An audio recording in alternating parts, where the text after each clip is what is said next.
Como nós dissemos no início desta Santa Missa, o domingo de hoje é um domingo especial no tempo depois de Pentecostes, porque nos chama a atenção a uma revisão de vida e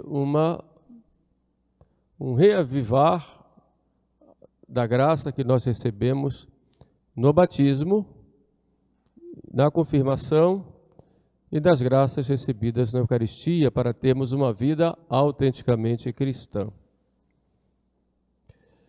São Marcos é exatamente o evangelista que a igreja nos coloca hoje. Ele nos indica exatamente como é que nós devemos ser como discípulos de Cristo. São Marcos ouviu a pregação de São Pedro e escreveu essa pregação exatamente com esse objetivo de formar os verdadeiros discípulos. E é tendo isto em vista que nós lemos e meditamos o Evangelho que nós acabamos de ouvir. Vejamos então parte por parte, porque neste milagre que Jesus fez, ele tem um procedimento diferente dos outros. Quando chega, por exemplo, um cego de nascença, Jesus disse, vê. Chega, por exemplo, uma vez chegou um leproso, Senhor, que queres, podes limpar-me. Jesus disse, eu quero ser limpo. E imediatamente ele ficou curado da lepra. Mas no milagre da cura do surdo-mudo, narrado por São Marcos, Jesus usa tem um procedimento ritual para dar a cura para aquele homem da surdez. Porque, na verdade, ele está ali como que recriando a vida daquele homem. E é neste sentido que a igreja faz um paralelo com o nosso batismo, onde há em nós uma recriação. Nós nascemos de novo pelo batismo, somos como que recriados. Por isso que no final, o povo diz de Jesus, tudo ele tem feito bom, faz os surdos ouvirem e os mudos falarem.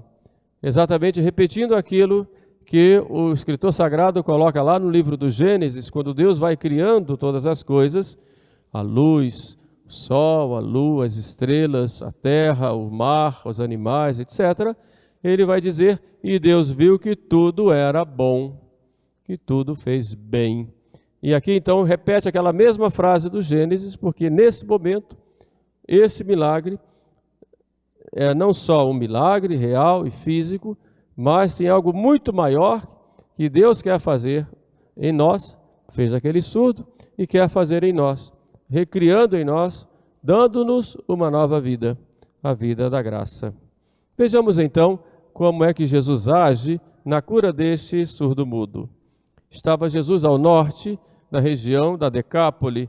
Decápole era uma região de 10 cidades, ficava bem ao norte, fora do território dos judeus, fora da Palestina, portanto, isso acontece já numa região pagã. Jesus mostra aí que o seu evangelho vai ser pregado aos pagãos, não é um evangelho de um povo apenas, de um povo de uma raça, mas é para todos os homens. Trouxeram-lhe então um homem que era surdo e mal podia falar, e pediram que impusesse a mão sobre ele. Este homem surdo, e surdo-mudo, ou surdo-tartamudo, que falava com muita dificuldade, de modo que não se conseguia compreender, ele representa toda a humanidade, representa cada um de nós, que somos surdos para as coisas de Deus, surdos para a palavra de Deus, e na hora de falar, nós não sabemos pronunciar as coisas de Deus, porque estamos muito imbuídos pelas coisas do mundo. Então, nossos assuntos, ou seja, nossas atividades, nossas atitudes, estão influenciadas pelas coisas do mundo e nossa conversação não tem outro sentido a não ser a vida passageira, a vida das coisas da carne, das coisas aqui da terra.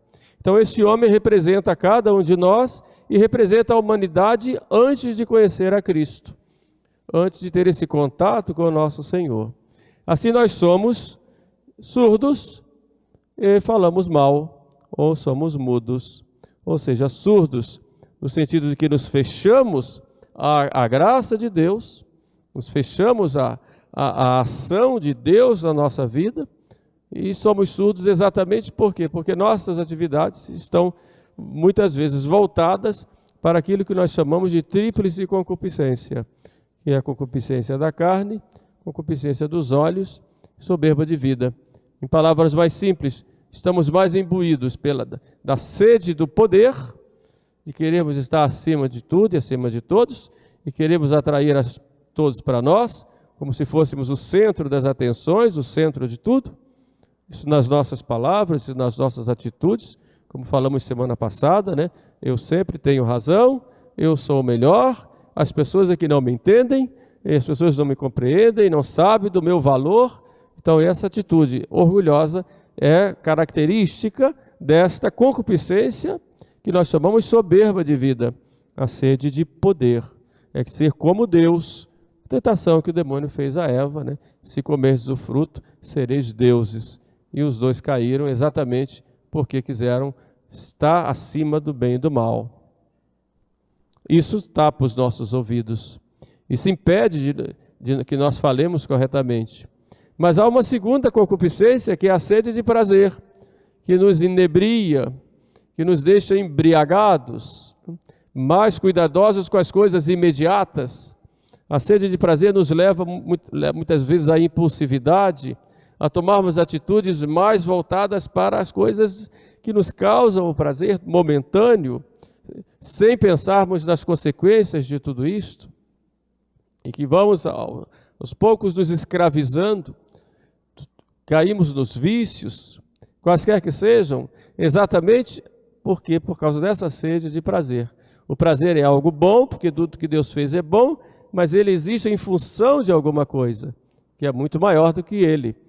O prazer da comida, por exemplo, é bom. Deus fez, Deus que deu esse prazer da comida, mas é em função da manutenção da própria vida, do cuidado com o corpo. Portanto, o exagero, a desordem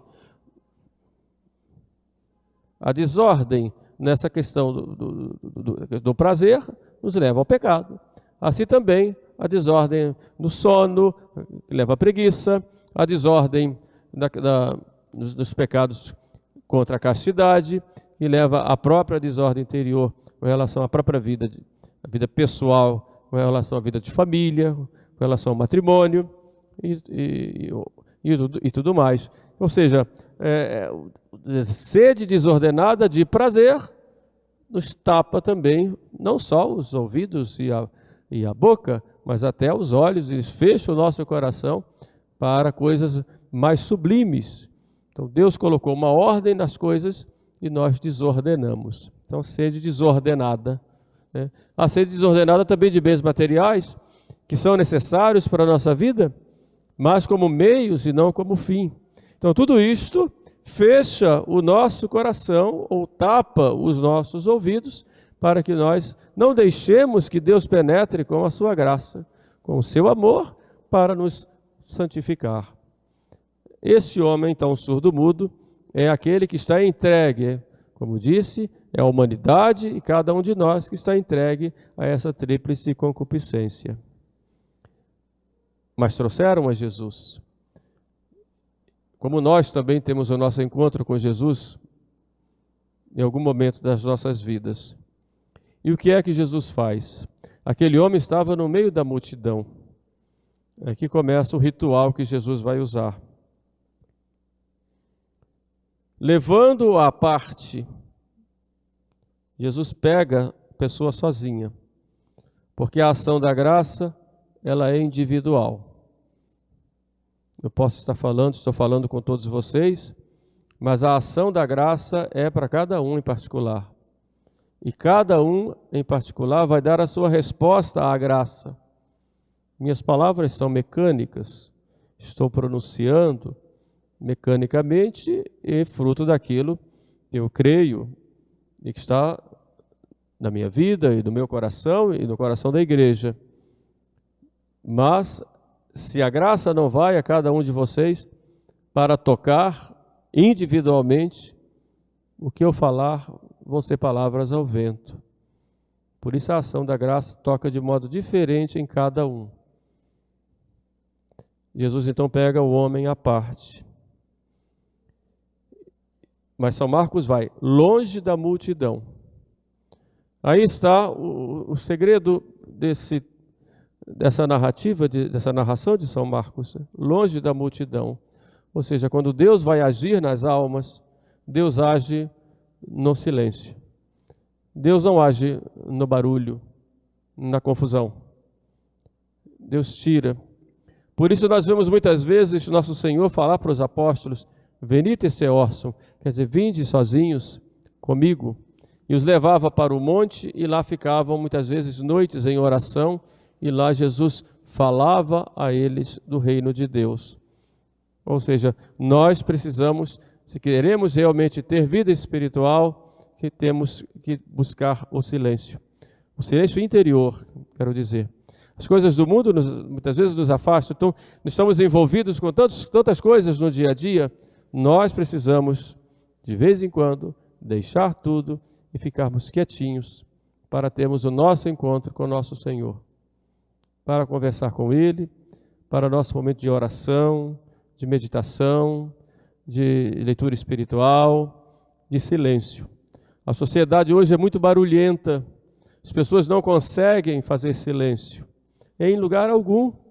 Chega em casa, liga a televisão, liga uma coisa, liga outra, entra no carro, liga logo o rádio, ou fone no ouvido, ou quando eu digo silêncio, não apenas o silêncio nos ouvidos, mas silêncio no próprio pensamento, porque, como diz Santa Teresa, a gente tem os bichinhos que ficam dentro da gente fazendo barulho e nos tirando a atenção. Só que nós, cristãos, temos a vida escondida em Deus. Nós precisamos do silêncio. E porque os homens não fazem silêncio, não tem momentos, pelo menos, de silêncio, é que nós vemos tantos desatinos acontecerem, muitas vezes frutos da impulsividade das pessoas que não pensam, que não refletem, que não pesam as coisas e que não deixam Deus falar. Temos que ter cuidado. No muito falar não faltará pecado, diz a Sagrada Escritura. E Deus fala é no silêncio. Vem à minha cabeça a história daquele velhinho que encontra o seu neto num terreno e de repente passa na estrada uma carroça fazendo muito barulho e o velho diz para o neto: aquela carroça está vazia. E o neto pergunta: mas por que está vazia, vô? Está vazia por causa do barulho. Muito barulho é sinal que não tem nada dentro. Nós, quando fazemos muito barulho, não temos nada dentro. Porque quem tem algo dentro não faz barulho. E Deus não vai falar no barulho. É interessante como nós precisamos desses momentos. Por isso vocês procurem, de vez em quando, se possível todos os dias, terem um tempo sozinhos. Evidente, muitos têm a vida de oração em família, ótimo.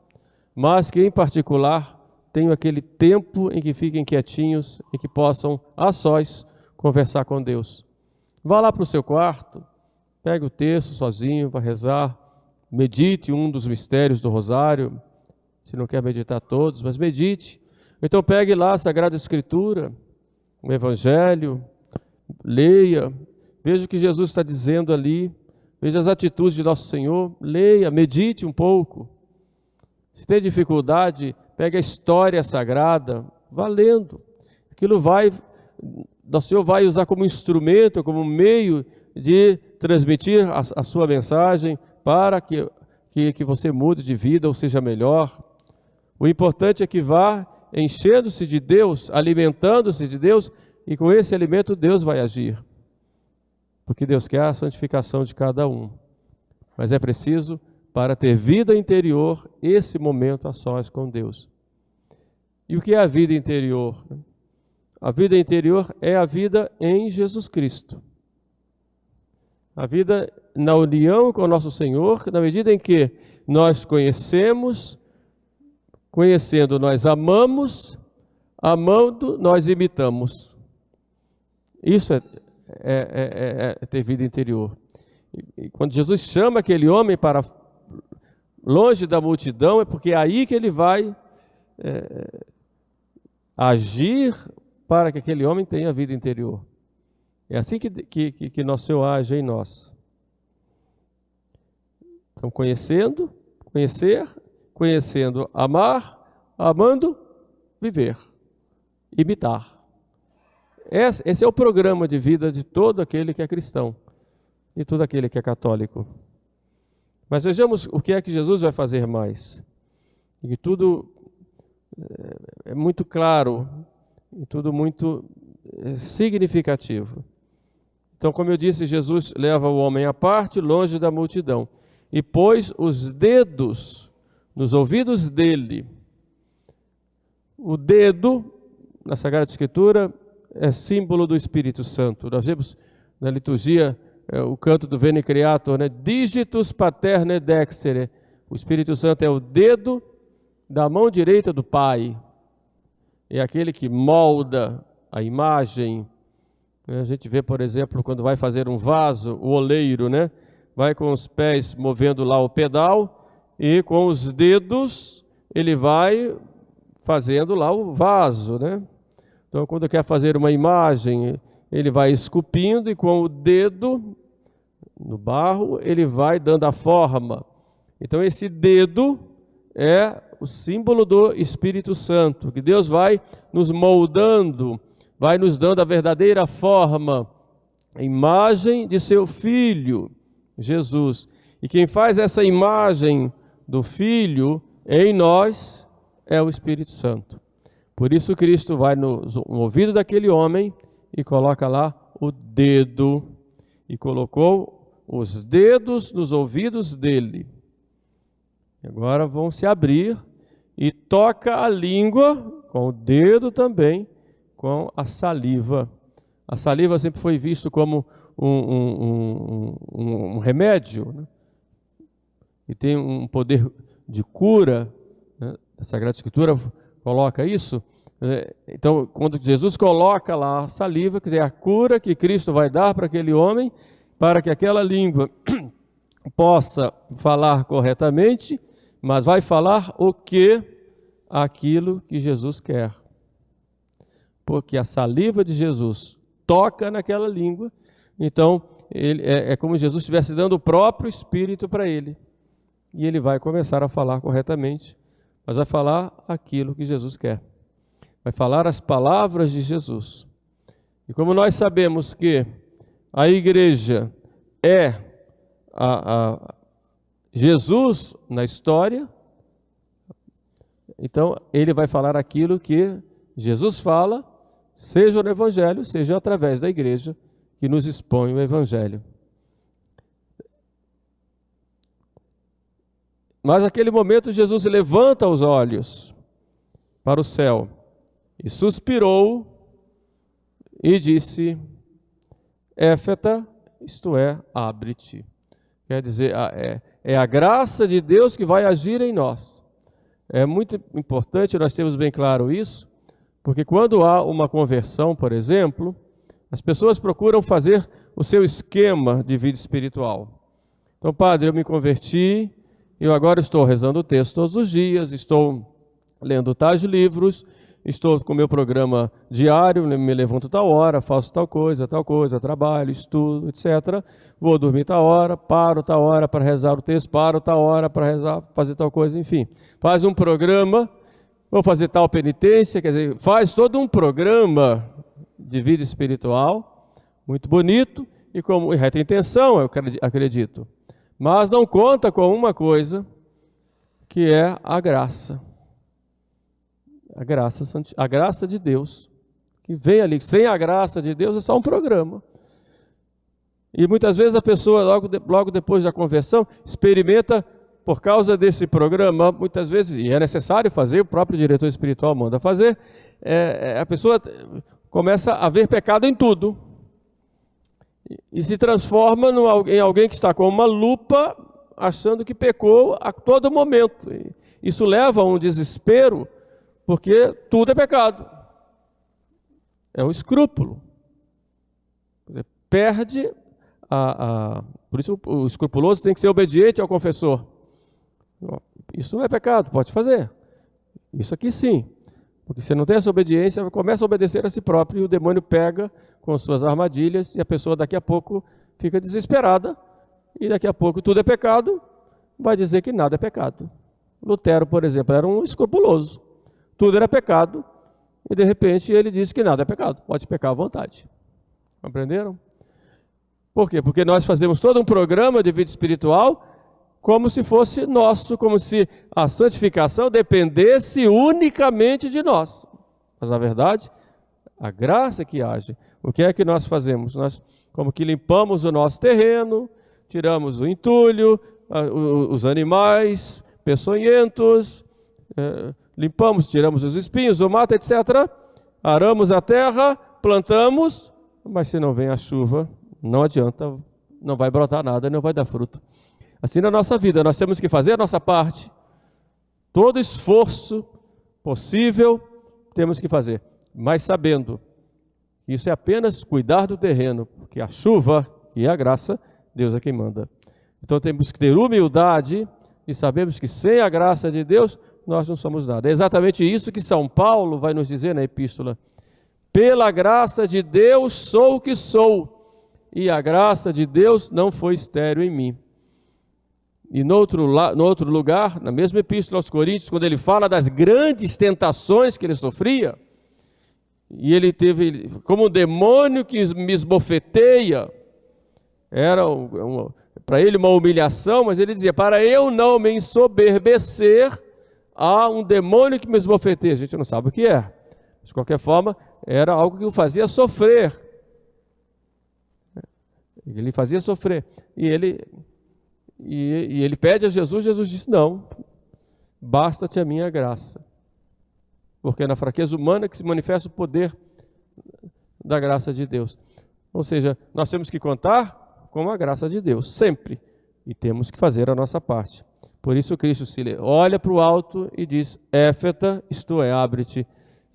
Agora vai ser a hora do milagre. Abre os ouvidos, abre o coração, abre a tua vida para que Jesus possa entrar com a graça. Não feche. Foi exatamente isso que aconteceu no nosso batismo. Esta cerimônia de Cristo foi feita com cada um de nós, quando fomos batizados. Nossos ouvidos se abriram, só que com o passar do tempo, nós deixamos fechar de novo. E a igreja nos coloca este dia para que com a sua graça, os nossos ouvidos possam se abrir mais uma vez e estejamos prontos para professar a nossa fé e viver de acordo com o nosso Senhor. Imediatamente os ouvidos do homem se abriram, a língua soltou-se e ele começou a falar corretamente. É essa a ação do cristão quando recebe a graça de Deus, quando ele se solta, quando ele está aberto a essa graça, quando ele colabora com a graça, quando ele tira os obstáculos à graça, então Deus começa a agir na sua vida e quer agir realmente na vida de cada um de nós. E Jesus ordenou aos outros que não contassem, porque não queria que eles o tivessem como o Messias segundo a cabeça deles. Mas não adiantava, que eles terminavam sempre contando e diziam, tudo tem feito de bem, fez os surdos ouvirem e os mudos falarem. E nós, quais são o que aconteceu conosco, o que está acontecendo, que nossos ouvidos estão fechados? O que é que está tapando os nossos ouvidos? Temos realmente vida interior ou a nossa vida é apenas de futilidades e exterioridades? Como estamos agindo no nosso relacionamento com Deus? Sabemos que há uma luta entre nós, dentro de nós, muito grande. Como disse aquele monge, né, que estava alquebrado, abatido, para o seu irmão, aqui dentro de mim há dois cães raivosos que lutam dentro. Assim é cada um de nós. E o monge pergunta, mas já sabe qual dos dois vai vencer? E ele responde, aquele a quem eu der mais alimento. Então, qual dos dois nós estamos alimentando mais? Vamos pedir a nosso Senhor a graça de sermos fiéis e de termos esta vida interior, O mundo tem tanta futilidade, tantas futilidades. As pessoas hoje em dia são tão superficiais. Nós, cristãos, não podemos ser assim. E não vamos ser se estivermos com o nosso Senhor. O nosso falar deve ser a expressão, né, do nosso interior. Veja, por exemplo, as músicas, aqui eu já estou encerrando, as músicas que nossos jovens cantam. Meu Deus do céu, quanta futilidade. O rapaz lá cantando que está na fossa, que perdeu a namorada, que trocou a namorada, que o namorado o trocou por outro, e ele está desesperado porque ela saiu com outro, e aquele desespero, eu não aguento mais, estou morrendo, você me deixou, e chora, e as músicas fazem um sucesso, e os jovens gritam, cantam e gastam, né? É a futilidade do mundo, as pessoas são tão fúteis. Pegue lá as mensagens de Facebook, meu Deus do céu, quanta futilidade, né? Então a gente tem que ter um certo cuidado de procurar ter uma vida interior mais profunda, utilizar desses meios como meios também de evangelização, os meios de aprendizado, o meio de levar a alguém alguma coisa, né, que tem um significado, né, um valor, passar valores, e não tantas futilidades e muitas vezes tantas brigas e confusões que acontecem. Peçamos, pois, a Nossa Senhora, que é a mãe do silêncio, que ouviu a palavra de Deus e colocou em prática, que ela interceda por nós nesse sentido. Louvado seja nosso Senhor Jesus Cristo. Para sempre seja louvado. Em nome do Pai, do Filho e do Espírito Santo. Amém.